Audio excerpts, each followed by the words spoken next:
Hi friends, तुम्ही तुमच्या आयुष्यात अशा लोकांना भेटला असाल की जे सारखे प्रॉब्लेम्सबद्दल बोलत असतात, रडत असतात.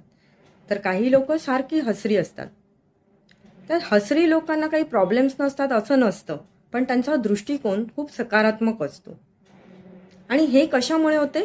तर जसं मी मागच्या रीलमध्ये तुम्हाला सांगितलं, RAS रेटिक्युलर ॲक्टिव्हेटिंग सिस्टीम, आणि ती आपण आपल्या आयुष्यात सकारात्मकता आणण्यासाठी वापरू शकतो. तर जर कोणी तुमच्या आयुष्यात असं कोणाला तुम्हाला दिसलं असेल की जो सारखा रडत असतात किंवा प्रॉब्लेम्सबद्दल बोलत असतात, तर त्यांना एक करायला सांगा. त्यांना सांगा, एक जर्नल घ्या, एक वही, आणि त्यात सकाळी उठल्यावर आणि रात्री झोपताना दिवसात घडलेल्या कुठल्याही 4 ते 5 चांगल्या गोष्टी लिहा. मग ते अगदी छोट्या मुलाचं हसणं असेल किंवा बागेत फिरणं असेल, वाऱ्याची झुळूक असेल, काहीही असेल. आणि हळूहळू ते सकारात्मक बनतील.